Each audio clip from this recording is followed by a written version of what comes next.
할렐루야. 오늘은 NGP 시리즈 9번째 시간으로 승리를 지속하려면 이라는 제목으로 말씀을 나눌 때에 큰 은혜가 임하게 되길 축복합니다. 오늘 본문을 보면 마귀의 심리전이 일어나게 되는데 먼저 마음을 공격하는 그러한 마귀의 심리전이 일어납니다. 마음을 무너뜨리고 감정을 건드린다고 말씀드렸었죠. 그 의도가 뭘까요? 바로 믿음을 치는 것이죠. 그래서 믿음 무너뜨리려고 마귀의 1차 심리전의 목표는 오늘 본문에 보듯이 느헤미야였습니다. 지도자를 공격하는 것이죠. 지도자의 때로 감정을 공격하기도 합니다. 그러므로 감정 중심의 사람들이 잘 무너집니다. 반짝 뜨거울 수는 있는데 감정적인 사람들이 쉽게 넘어질 수 있다는 것입니다. 그러나 말씀 중심의 사람들은 잘 넘어지지 않습니다. 그러니까 감정 중심의 사람들이 때로 마귀의 타깃이 될 수가 농후하다는 것입니다.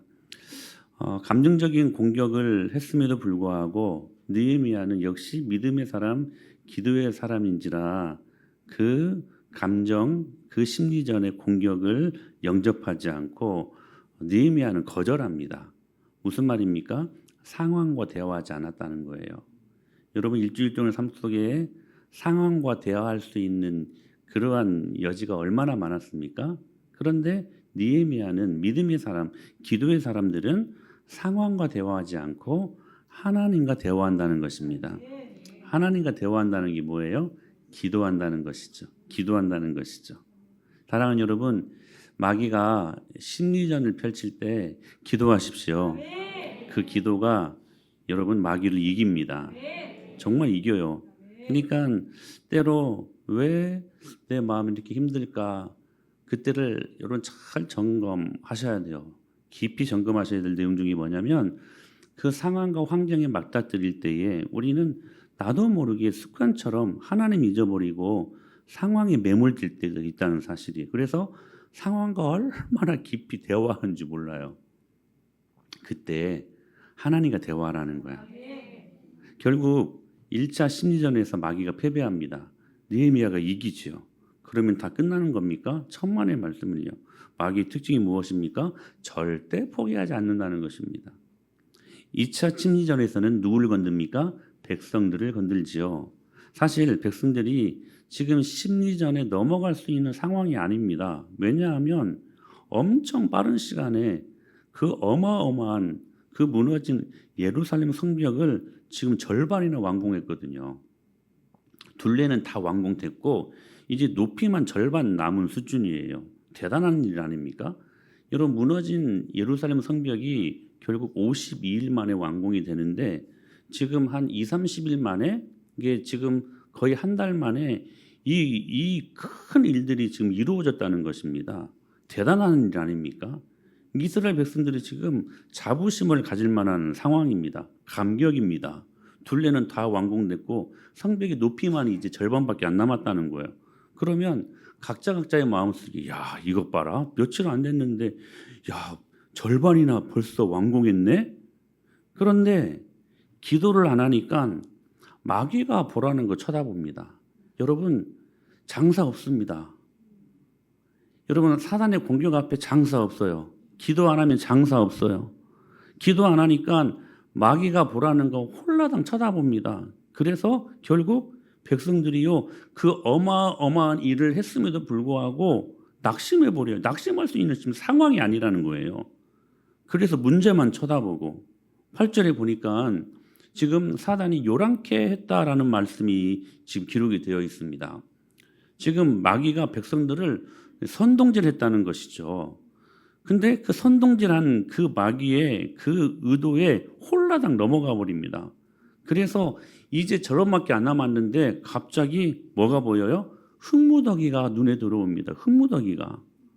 그리고요 어찌어찌 소문을 들었는데 저들이 급습한다는 소문을 들었어요. 근데 그 급습하면 자신들은 그냥 뭐 하루 사이에 몰살돼 버릴 것이다. 이런 두려움에 휩싸이게 돼 버리는 것이죠. 상황과 대화하니까 기도 안 하니까. 여러분 기도 안 하면 다 시험 빠집니다. 이게 여러분 이거 진짜 무서운 거예요. 10절에 보니까 이제 여러분 거의 절반 다 맞췄는데 왜 힘이 빠져? 이제 절반밖에 안 남았으니까 기세 등등 오히려 힘이 더 축적되어지고 그 힘으로 오히려 더 많은 것들을 완전히 마무리할 수 있는 상황인데요. 마귀에게 홀라당 그 마음을 빼앗겨 버리니까 힘이 다 빠져버렸다는 거예요.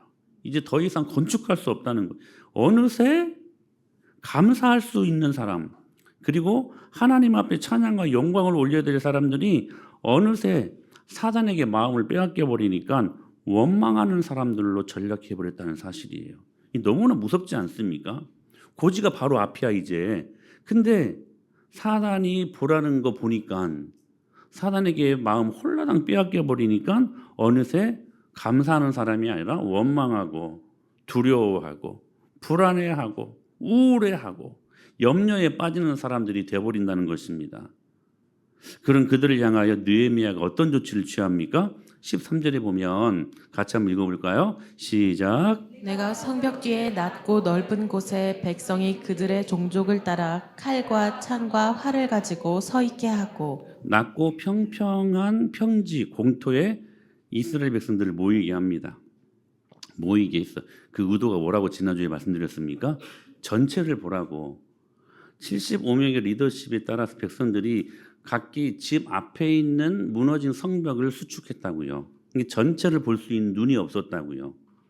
그래가지고 지금 이렇게 마귀에게 홀라당 마음을 빼앗겨버린, 그래서 지금 낙심케 된 이스라엘 백성들을 낮고 평평한 넓은 공토에 모이라고 해가지고 이제는 전체를 한번 보라고 그렇게 집합을 시킨 겁니다. 낮은 곳에 있으면 지금까지 이 빠른 시간에 둘레는 다 완공되어 버렸고, 여러분 이거 진짜 기적적인 일 아닙니까? 이제는 높이만 절반 정도 남았다는 거예요. 지금 그걸 보게 한 것입니다. 무슨 의도예요? 이 짧은 시간에 하나님께서 이루신 일을 보라. 하나님의 은혜를 보라는 거예요. 지금까지 잊고 있었던 하나님께서 여전히 그들과 함께 일하신다는 사실들을 잠시 그들이 놓치고 있었어. 근데 그걸 보게 하신 거야. 보게 하신 거야. 그러니 놀라죠. 우리가 이랬다고? 그냥 집 앞에 있는 성벽만 좀 이렇게 쌓았는데 전체를 보니까 와, 이 짧은 시간에 우리가 이 정도로 큰 건축을 했다고? 여러분, 우리가 산을 오를 때 오르는 게 힘들어서 앞에 있는 나무만 보는 것이지, 사실은 거대하고 아름다운 푸른 숲이 있다는 것들을 기억해야만 합니다. 지금 여러분의 인생은 어떻습니까? 힘들고 어렵습니까? 부부관계가 힘들고, 직장에서 관계가 힘들고, 어떤 분들은 물질적인 결핍으로 미래가 불안하고, 그리고 자녀들을 어떻게 양육해야 옳은 양육이 이루어지는 것일까 고민하고, 다 여러분 나무만 보는 건 아닙니까? 다 나무만 보는 거? 지금까지 에베네셀, 여러분들을 주께서 어떻게 인도하셨습니까? 그때마다 어떻게 문제들을 해결해 주셨고, 눈물도 많았지만 그러나 사실 기쁨이 더 많지 않았습니까? 고비고비 주의 크신 은혜로 우리를 어떻게 인도하셨는지, 그 은혜 때문에 오늘 우리가 이 자리에서 주님을 예배할 수 있는 건 아닙니까? 그러니까 나무만 보지 말고, 현실이라고 하는 앞에 있는 나무만 보지 말고 우리를 하나님의 거대한 섭리 가운데 인도하시는 은혜의 커다란 숲을 볼 수 있어야 된다는 사실입니다. 그렇지 않으면 이렇게 돼요. 종기에 처하나 깨닫지 못하는 사람은 멸망하는 짐승 같도다. 하나님이 여러분들을 얼마나 보배롭고 존귀 여기셔서 여러 많은 문제들을 이기게 하시고, 여러분들은 하나님의 자녀 백성 삼으시고, 하나님의 백성, 하나님의 자녀 내가 책임진다, 그 주님의 철저하신 인도하심을 따라 우리 모두가 여기까지 오지 않았습니까? 그러므로 저와 여러분들은 존귀하고 보배로운 사람들입니다. 그러나 이거 깨닫지 못하면 멸망하는 짐승 같은 사람들이라는 거예요. 우리 옆에 계신 분 한번 인사해 볼까요? 그대는 짐승. 여러분, 합력하여 선을 이루시는 하나님의 그 거대한 선하신 섭리에 눈을 뜰 수 있게 되기를 축복합니다. 그런 우리들을 향하여서 이 영적인 전쟁에서 지속적인 승리를 위해 몇 가지를 당부하십니다. 여러분, 우리가 승리하는 것도 중요하지만 그 승리가 지속되는 게 더 중요한 일 아니겠습니까? 그러기에 몇 가지를 오늘 본문이 저희들에게 교훈하십니다. 첫째는 마귀의 공격의 의도를 간파하라는 거예요. 파악하라는 거예요. 우리 15절 말씀을 같이 한번 읽어볼까요? 시작. 우리의 대적이 우리가 그들의 의도를 눈치챘다 함을 들으니라. 하나님이 그들의 꾀를 패하셨으므로 우리가 다 성에 돌아와서 각각 일하였는데. 자, 보십시오. 곰곰이 한번 생각해 보십시오. 마귀가 우리를 왜 공격할까요? 그 공격의 의도가 뭘까요? 하나밖에 없습니다. 낙심하게 하고, 분열하게 하고, 중단하게 하고, 그렇죠? 안 되게 하고. 여러분, 마귀가 공격하는 의도가 막 감사하게 하고, 막 되게 하고, 하나님 앞에 영광 올리게 하고, 그게 마귀의 공격의 의도는 아니지 않습니까? 그 반대 아닙니까?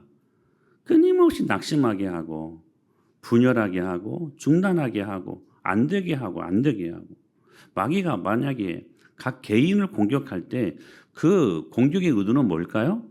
이런 거 아닙니까? 하나님을 의심하게 하고, 그래서 신뢰하지 못하게 하고, 그래서 하나님 신뢰하지 못하고 하나님 의심하니까 자기 중심으로 살아가게 되고, 결국 사울과 가룟 유다와 같이 파멸에 이르게 하는 건 아닐까요? 이게 여러분 사단의 공격의 의도 아니겠습니까? 만약에 마귀가 가정을 공격할 때 그 공격의 의도는 뭘까요? 염려하게 하고. 여러분, 염려는 반드시 거기서 끝나지 않습니다. 염려는 낙심하게 하고요. 낙심은 원망하게 만듭니다. 그리고 원망은 분노하게 합니다. 그래서 가정을 깨트려 버리는 거예요. 가정이 나뉘어지게 하고. 그래서 파멸에 이르게 하는 것이 여러분, 마귀가 가정을 공격할 때 그들이 갖고 있는 의도 아닙니까? 마귀가 교회를 공격할 때 그 공격의 의도가 뭘까요? 먼저 목양광이를 탁 치지요.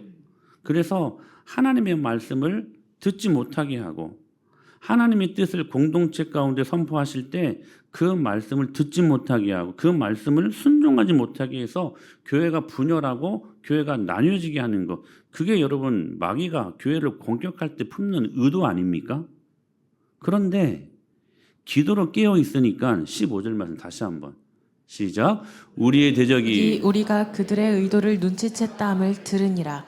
하나님이 그들의 꾀를 패하셨으므로 우리가 다 성에 돌아와서 각각 일하였는데. 자, 우리를 안 되게 하려고 지금 느헤미야서를 보게 되면 그 건축을 중단하게 하려고 하는 마귀의 공격의 의도가 다분히 있는데 기도로 깨어 있으니까 마귀의 공격의 의도가 보이는 거예요.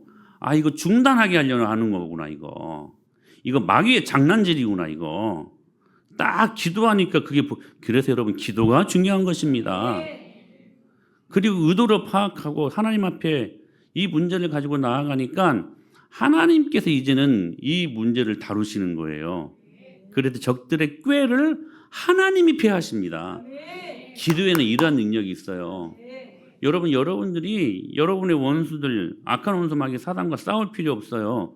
하나님께 맡기십시오. 그게 뭐라고요? 기도하는 거라고. 기도하면 하나님이 패하십니다. 악한 사람들의 악한 계획, 그 꾀를 말입니다. 시편 1편 1절에 복 있는 사람은 악인의 꾀를 좋지 아니하며라고 말씀하시잖아요. 여기 꾀, 악한 계획이라고 하는 거. 여러분 기억하십시오. 악한 계획은요 다 깨집니다. 다 깨집니다. 이게 하나님 없는 지혜, 하나님 없는 꾀는요 다 깨지게 되어 있다는 거예요. 머리 굴리지 마세요. 제가 몇 번 했던 유머인데 안 들으신 분들을 위해 다시 한번 하겠습니다. 어느 도사가요 후계자를 삼으려고 3명의 제자들을 데리고 테스트를 하러 갑니다. 한 사람은 경상도 제자, 전라도 제자, 충청도 제자. 도사가 하루간은 연못에 나뭇가지를 던지면서 이 경상도 제자에게 묻습니다. 어떻게 보이냐고. 근데 여러분 이 나뭇가지가 물속에 들어가면 이 굴절 현상이 일어나서 꺾여 보이잖아요. 그래서 이 경상도 제자가 구부러져 보입니다. 이렇게 말을 하니까 이 도사님이 그래, 그건 네 마음이 구부러졌기 때문이다. 탈락.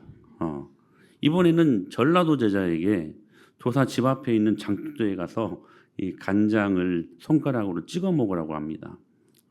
그래, 무슨 맛이더냐? 이 전라도 제자가 짜불어요. 짜다는 거야, 짜다는 거야. 그러니까 그건 네 마음이 짜기 때문이다. 탈락. 이제 누구 남았어요? 충청도 제자.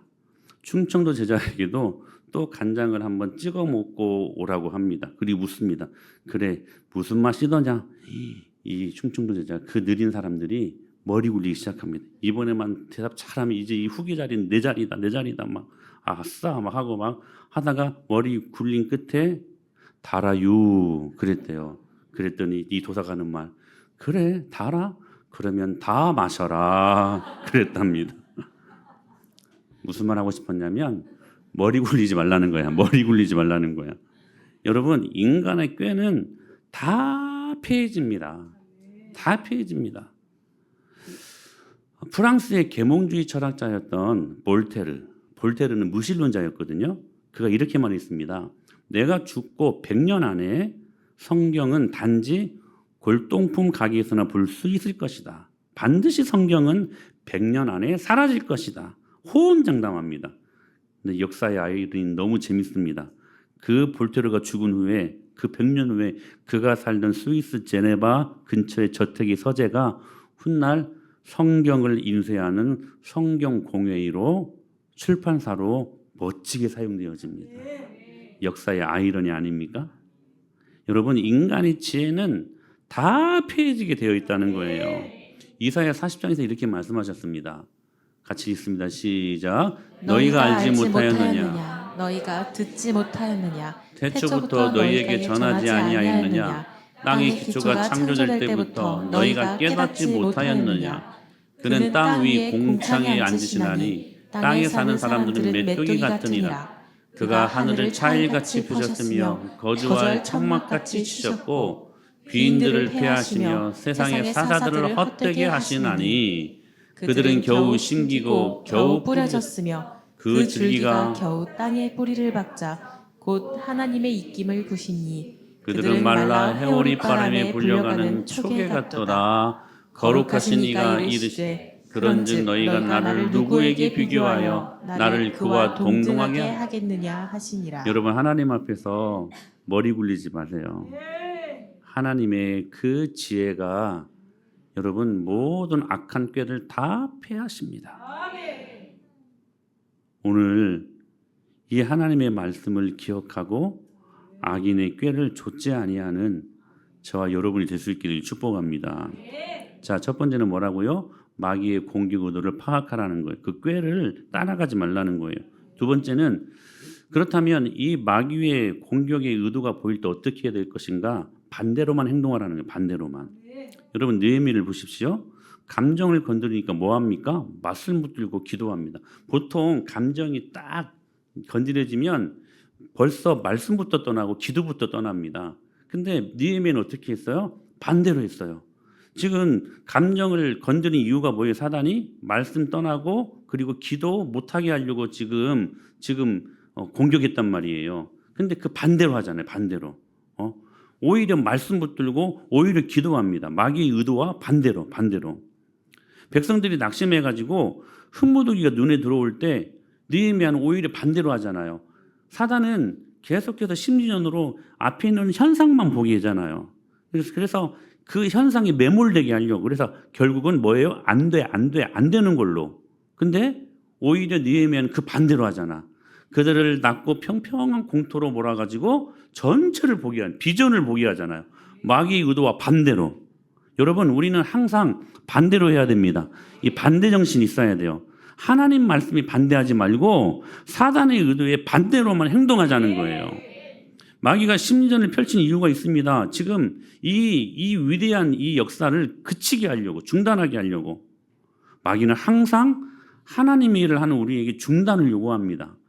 기도하다가도 중단하게 하고 예배 드리다가도 주일 성수 못하게 하고 여러분 머리 쓸 것 없어요. 반대로만 하라는 거예요. 갈라디아서 6장 9절에도 뭐라고 말씀하셨어요? 우리가 선을 행하되 낙심하지 말지니 다 같이 포기하지 아니하면 때가 이름에 거두리라. 여러분 낙심하게 하는 목적이 뭡니까? 중단하게 하려고 하는 중단하기.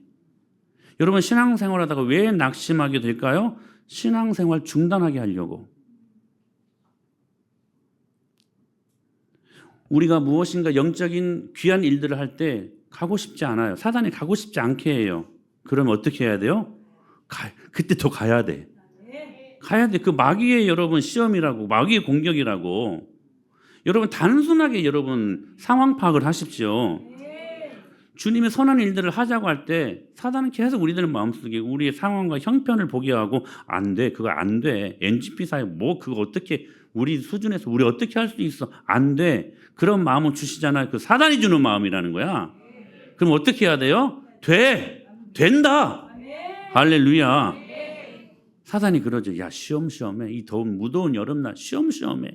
뭔 기도야. 그냥 집에서 그냥 시험시험 편하게 에어컨 바람 쐬면서 편안한 마음으로 해.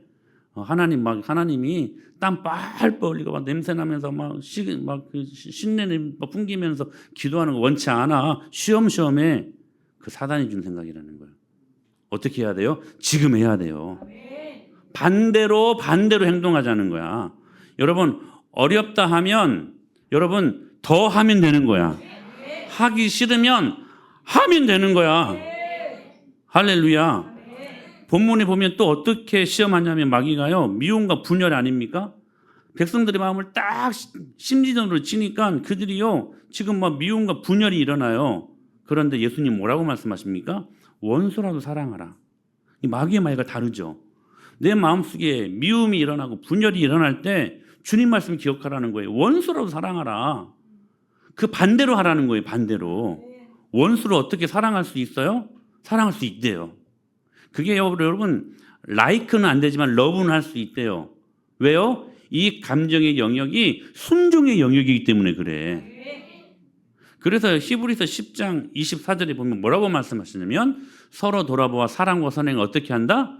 격려하라고 말씀하십니다. 이 격려라는 단어가 재밌어요. 헬라어로 파라시스모스라는 말인데 여기서 파생된 영어 단어가 뭐냐면 페럭시즘이라는 거예요. 무슨 말이냐면 격려를 일으키다, 발작하다 이런 말이에요. 사랑을 어떻게 하라는 거예요? 감정에 따라 물 흐르듯이 하라는 거예요?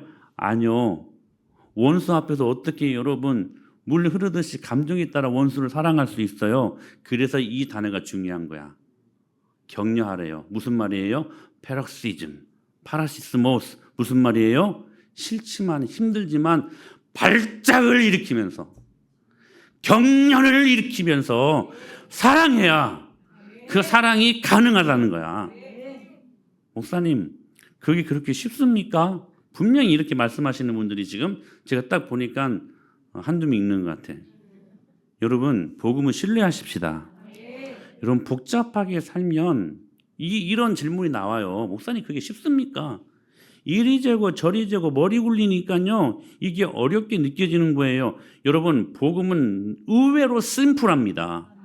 완전하신 그래서 우리들의 모든 문제를 이미 해결해 놓으시고 그 앞에 나오기를 기다리신 주님 앞에 단순하게 서라는 거예요. 우린 너무 많이 복잡해. 복잡하니까 머리 굴리는 소리가 막 들려요. 막 이렇게 계산하고 저렇게 결국 주님 앞에 못 나가는 것이거든요.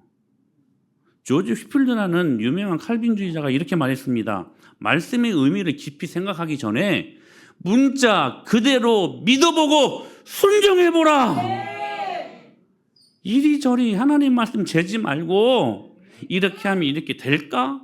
안 될까? 안 되면 어떻게 하지? 그 다음에 일어나는 파생되어지는 막 그런 거 막 꼬리에 꼬리를 막 물면서 일어나는 여러 가지 막 부정적인 감정들이 생각나기 전에 말씀의 의미를 깊이 생각하기 전에 문자 그대로 믿어보고 순종해보라는 거예요. 우리는 말씀 묵상하다가만 말씀을 깊이 연구하다가만 끝납니다. 그렇게 느헤미야가 하니까 마귀가 지쳐버려요. 더 이상 마귀가 쓸 카드가 없어져 버린 거야. 이게 마귀의 심리전 이후에 느헤미야와 백성들이 큰 승리를 이루게 된 이유였다는 것입니다. 한번 보실래요? 아주 재미있는 그 흐름이 있어요. 1절에 보면 그들이 그 성벽을 재건한다는 말을 듣고요, 막 크게 분노했대요. 크게 분노. 여기 분노라는 말이 카스라는 말이에요. 카스. 이 분노는 무슨 말이냐면 신경질 정도 내는, 짜증 정도 내는. 요즘 여러분 짜증 많이 나시죠? 더워가지고 어느 정도 짜증 내십니까? 막 그 짜증 내는 정도의 분노를 말하는 거예요. 근데 저기 7절에 가 보니까요, 이제 산발락과 도비야 그리고 게셈 암몬 사람들이요 심히 분노합니다. 이제 막 이게 막 이루어지는 것을 보니까 막 여기 심히 분노라는 말은 크아라는 말이에요. 맨 처음에는 카스, 근데 이번에 분노는 좀 더 세요. 크아, 좀 세죠? 안 세? 처음에는 카스, 근데 이번에 분노는 크아, 세 안 세? 이거 무슨 분노냐면 얼굴이 빨개지면서 이 뚜껑 열리는 분노라는 거예요. 같은 분노라는 단어도 원어로 보면 다 달라요. 근데 15절에 갔는데 이제 막 절반밖에 안 남았어 막. 그래서 자신들의 꾀를 하나님께서 패하셨다고 하면 이제 어떻게 해야 돼? 크레센도 막 카스, 크아, 그다음에 또 뭐가 막 더 나와야 되잖아요. 근데 더 이상 분노가 없어. 더 이상 분노가 없어. 저는 이렇게 해석합니다. 마귀가 순간 죽은 거야. 죽은 거야. 한 길로 들어왔지만 7길로 도망간 거야. 여러분 이게요 영적인 현장에서 일어나는 일이라는 거야. 마귀가 더 이상 지쳐가지고 쓸 카드가 없는 거야. 사랑하는 여러분, 우리의 믿음의 수준이 이 정도 되어야 되지 않겠습니까? 사단으로 하여금 분노하게 결국에는 분노조차 하지 못할 정도로 완전히 그들의 꾀가 패해진 할렐루야. 오늘 이 능력으로 이길 수 있게 되길 축복합니다. 세 번째, 더 중요한 게 있어요. 깨어 있어야 돼요. 우리 16절로 18절 말씀 같이 한번 쭉 읽어보십시다. 시작. 그때로부터 내 수하 사람들의 절반은 일하고 절반은 갑옷을 입고 창과 방패와 활을 가졌고 민장은 온 족속의 귀에 있었으며 성을 건축하는 자와 집 나르는 자는 각각 한 손으로 일을 하며 한 손에는 병기를 잡았는데 건축하는 자는 각각 허리에 칼을 차고 건축하며 나팔 부는 자는 내 곁에 섰으니라. 자, 고비를 넘깁니다. 그렇죠? 자, 느헤미야가 이기죠. 그 공격에, 사단의 공격을 이깁니다. 백성들이 잠깐 넘어졌다가 또 이깁니다. 자, 1차, 2차 공격의 고비를 넘깁니다. 그러고 나면 이제 쭉 가야 되잖아요. 이제 쭉 가야 되잖아요. 그게 뭐냐면 쭉 갈 수 있게 하는 것이 뭐냐면 기억하셔야 돼요. 깨어 있는 거야. 깨어 있는 거야. 대부분 고비 넘기고 다 나가 떨어집니다. 특세 끝나고 다 나가 떨어져요. 이상해요. 기도 응답 받고 나가 떨어집니다. 오히려 그 전보다 더 못한 삶을 살아요. 성교 갔다 와서 아울리치 갔다 온 후에 충만한 은혜를 받았음에도 불구하고 나가 떨어져 버려요. 오히려 더 못해져 버려. 여러분 오히려 가속이 붙고 막 그래야 되는데 여러분 이게 바로 마귀의 또 다른 공격이라는 거예요. 그러니까 고비 넘긴 후에 더 방비하고 더 깨어 있어야 된다는 거예요. 여러분 이런 말 많이 들었죠. 위기는 기회다. 근데 여러분 더 무서운 말이 있습니다. 더 중요한 말이 있어요. 기회는 곧 위기입니다. 우리 막 힘들고 어려울 땐 주님 막 찾잖아요. 근데 하나님이 기도 응답하시고 좀 살만하게 하시면 이상해요. 그래서 아굴이 그렇게 기도하지 않습니까? 가난할 때 하나님을 멀리하기도 하지 마옵시고 부할 때 하나님을 잊어버리죠. 하나님을 떠나지도 말게 하여 주옵소서. 하나님 이상하게 떠나요. 그래서 이때부터 나머지 이제 절반 남지 않았습니까? 그래서 여러분 느헤미야가 반은 일하게 하고 반은 무장하게 하고 거기서 자면서 보초서게 하고 경비서게 합니다. 일 안 할 때는 무장하고 경계하고 기도하고. 출애굽기 17장에 가보면 아말렉과 전투하는 이스라엘이 나오죠. 그때 여호수아는 단창을 갖고 열심히 밑에서 싸우는데 그 위에서 모세와 아론과 훌은 기도하지 않습니까? 사랑하는 여러분, 우리가 일주일 동안의 모든 삶 속에서 저 세상에서 싸울 때 주님 주신 말씀에 놀라운 능력을 갖고 싸워야 됩니다. 근데 이 싸움이 지속적으로 능력 있게 하려면 여러분 깨어 근신하여 기도하는 것이 있다는 거예요. 모세와 아론과 홀은 계속 기도하잖아요. 계속 기도하잖아요. 그래서 에베소서 6장 18절에 이렇게 말씀하셨습니다. 같이 있습니다. 시작. 모든 기도와 간구를 하되 항상 성령 안에서 기도하고 이를 위하여 깨어 구하기를 항상 힘쓰며 여러 성도를 위하여 구하라. 아멘. 모든 기도와 간구를 하되 항상 성령 안에서 기도하고, 이게 우리의 승리를 지속하게 하는 유일한 영적인 수단이라는 거예요. 그래서 여러분 전신갑주를 이야기할 때에도 다 앞에 것들, 앞에 있는 것들을 방비할 수 있는 탁월한 그런 무기를 주시지 않습니까? 서서 진리로 허리 띠고 위에 훈비 붙이고 믿음의 방패 들고 평안에 예비된 것으로 힘을 신고 구원의 투구 쓰고 성령의 검 가져라. 근데 그 다음 말씀이 중요해요. 그 다음 말씀이 이 승리한 이후에 이 승리가 지속되게 하려고 하나님이 허락하신 위대한 도구가 있는데 성령 안에서 무시로 깨어 기도하라는 거야. 이게 이 말씀이에요.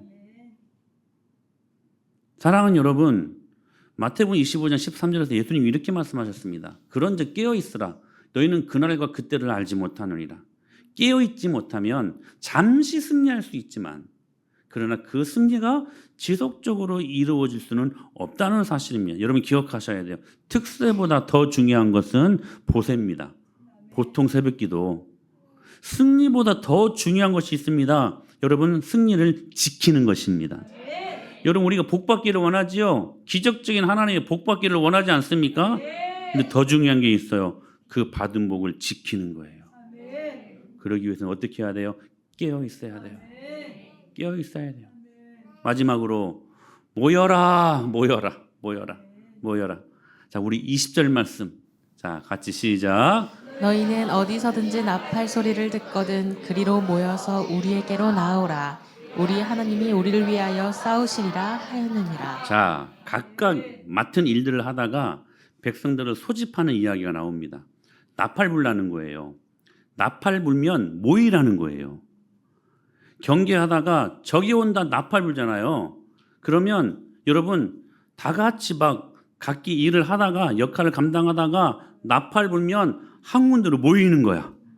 그래서 다 같이 모여서 다시 기도하고 말씀 받고 그리고 싸우고. 여러분 공동체성을 말씀하시는 거예요. 절대로 우리 신앙생활은 혼자 할 수 없는 거야. 혼자 감당할 수 없는 거라는 거예요. 여러분 교회가 살아있는 교회는 파편화된 교회가 아니라 누가 나팔 불면 전체가 모여서 예배하고 기도하고 선교하고. 우리 지금 NGP 사역하잖아요. 여러분 NGP 사역이라는 나팔을 불면 여러분 여기저기에서 이 사역들을 위해 모여서 집중해야 된다는 거야. 그게 우리의 힘이라는 거예요. 그런데 여러분 이 힘의 공급이 특별히 어디에서 일어나냐면 바로 예배에 지금 이 현장에서 일어나는 것입니다. 여러분 일주일을 승리로 살기를 원한다면 이 예배 시간에 은혜 받아야 돼요. 받은 은혜가 없으니까, 받은 총탄, 탄알이 없으니까 여러분 일주일 동안 마귀들과 싸울 때 그 영적인 탄알로 여러분 총탄으로 싸워야 되는데 배급받은 총탄이 없으니까 속수무책 여러분 필패하는 건 아니겠습니까? 그러기 위해서 여러분들은 이 예배를 위하여 목숨 걸어야 돼요.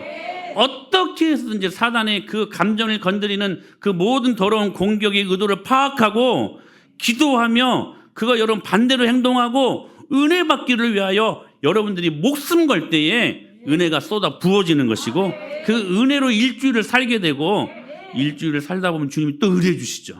그 열매를 갖고 주님 앞에 올려드리면 주님이 그를 받으시 기뻐하시고 또 은혜 주십니다. 그러면 그 받은 은혜를 가지고 또 일주일을 살고 어떤 순환? 선순환의 역사가 일어나야 돼요. 여러분의 모든 가정과 인생의 악순환의 연결고리는 완전히 끊어버리고 선순환의 역사가 일어날지어다. 오늘 이 영광이 일어나야 돼요. 이 영광. 그래서 여러분 예배 현장이 중요해요. 나팔 불 때 여러분 모여서 예배하라는 거예요. 그래서 히브리서 10장 25절에서 이 유명한 말이 있습니다. 같이 읽어요. 시작. 모이기를 패하는 어떤 사람들의 습관같이 하지 말고 오직 권하여. 그날이 가까움을 볼수록 더욱 그리하자. 여러분 당시에도 전염병이다, 핍박이다, 기근이다, 먹고 살기 바쁘다라는 걸로 예배당에 모여서 예배하는 것들을 꺼려하는 사람들이 있었습니다. 모이를 꺼려하는 습관에 젖은 사람들이 당시에도 있었고 지금도 있습니다. 그런 성경은 말씀하시는 건 나팔 불 때 모이라는 거야. 여러분 예배 자리에 초대하십시오. 격려를 일으키며 할렐루야. 그래서 루터가 이런 말을 했습니다. 집에서는 따뜻함과 솟구치는 힘이 없었는데 교회 가서 예배하면 내 마음에 성령께서 불을 붙이시는 것을 느끼게 된다. 옛날 부흥강사 목사님들이 항상 그런 말씀하셨어요. 불 받아라, 불 받아라. 여러분 오늘 이 예배를 통하여 불 받으십시오. 뜨거운 불로 하나님의 영광을 드러내고 함께 예배할 때 오는 은혜가 우리의 상상을 초월할 정도로 다가오는 축복으로 다가오는, 그래서 찬양 소리를 듣고 기도 소리를 듣고 아멘 소리를 들으면서 하나님께 모두가 집중하는 그 시간 속에서 하나님이 우리 공동체의 위로부터 부어주시는 그 은혜로 말미암아 한 주간을 승리하게 될 것을 믿습니다. 나팔 불 때 모이십시오. 모여서 은혜로 힘을 공급받고 그 힘으로 세상과 싸우고, 또 모여서 은혜로 힘을 공급받고 또 그 힘으로 세상과 싸우고. 여러분 세상에도 우리는 마귀와 각계 전투하죠. 그러나 나팔 불 때는 모여서 기도하고 예배하고 선교하고 할렐루야. 여러분 우리 지속적인 승리가 여러분의 인생과 가정과 우리 교회 가운데 넘쳐나기를 간절히 축복합니다. 기억하자는 거예요. 마귀의 공격의 의도를 간파하고, 간파가 되면 반대로 행동하고 깨어있고 모여서 예배로 불받고 지속적인 승리를 경험하는 여러분의 일주일 동안의 삶이 될 수 있게 되기를 예수님의 이름으로 간절히 축원합니다.